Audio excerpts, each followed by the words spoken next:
Hey, it's Kley. Welcome to another video. Today I wanted to take a look at this Washburn acoustic guitar, do a little bit of a playthrough, and specifically, this is a used guitar that my friend bought, and it just needs a little bit of a tune-up. So, kind of just some basic acoustic setup ideas, walk you through how I take a look at a new guitar like this and what steps I take to get it playing just right. If you're interested in that, go ahead and stick around. Let's dive in.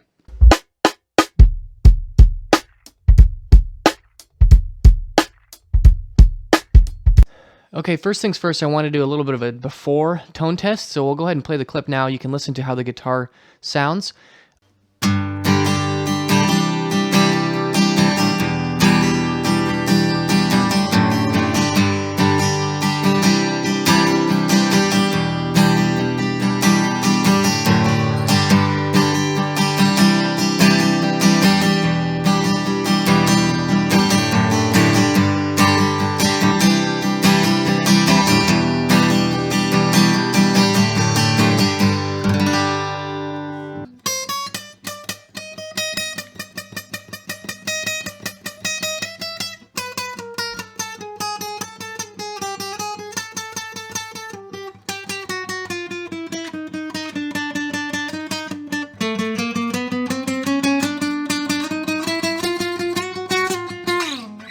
Subjectively, I would say that on the lower frets, on the cowboy chords, it plays pretty good. There is maybe just a slight little bit of choking going on with the notes, and just looking at it visually, it appears to me that the action is not super high. It's set relatively low, and so I think the action is just getting slightly choked out, and then especially if you get up into the middle area of the neck, maybe between frets 7 and 15 or so, there definitely are a couple spots where the notes just fret out pretty badly. So my thought is it's got to be some combination of either setup, action, neck relief, bridge relief, or height, I suppose, and maybe fretwork related things. Fretwork is going to be the last thing that I want to touch, so I'm going to focus probably more on the other things. So did a quick little playthrough looking at it, and actually is a really nice looking guitar. To give you some information, it is a Washburn WLO100SWEK/D.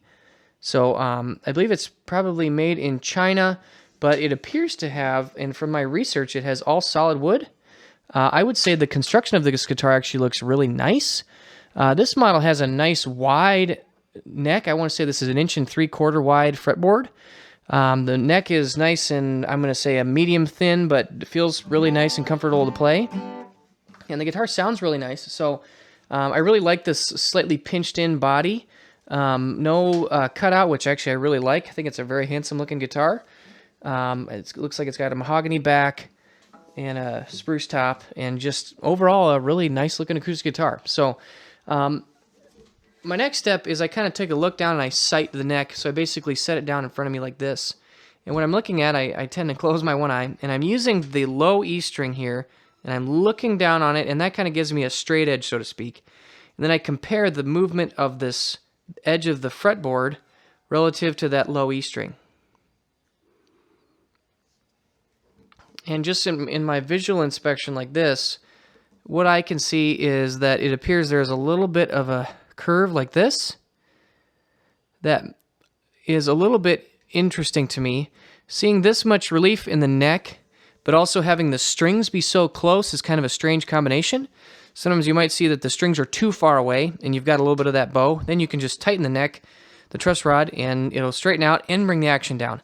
But if I were to bring the action down, or bring the neck relief tighter, so I would reduce a little bit of this curve, that would have the secondary effect of bringing the strings lower, which is not good because they're already maybe a little bit too low. So I'm thinking I'm going to need a combination of tightening down the neck just a little bit, and also maybe giving a little bit of an increase in the height of this bridge saddle.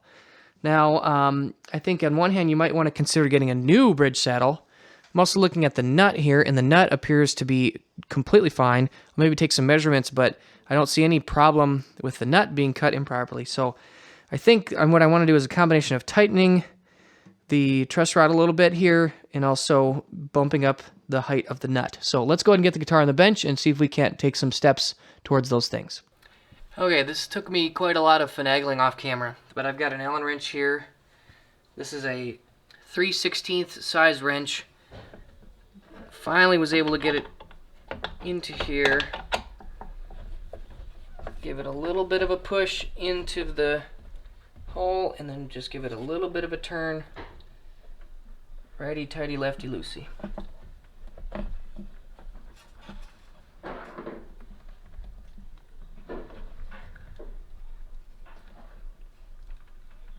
And I'm just giving it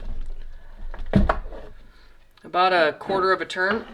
I like to adjust the truss rod with the strings off, or not at least slacked pretty good. I feel like it gives me a little bit better fine-tuned control, and I'm not fighting against the tension of the strings pulling against the neck. And I'll do a little bit of a sight adjustment to visually inspect to see if things appear that they've straightened a little bit.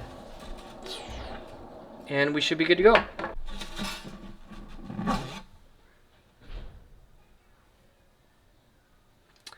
Okay, so now that the curvature of the neck has been lowered a little bit, it's going to be a little flatter. It's going to bring the strings down. So I need to actually raise this up a little bit. Looking under here, there appears to be a piezo pickup. So you got a couple options. You can get a new one of these and have a totally new bridge saddle installed. I'll check my supplies to see if I've got one. That's probably the best option. Option number 2 is to shim it. I've got a little piece of kind of cardboard stock here. This is actually from a container of golf clubs, or golf balls. And I may try to use that to give me just a little bit of a bump up. So we'll try one of those options and see what works.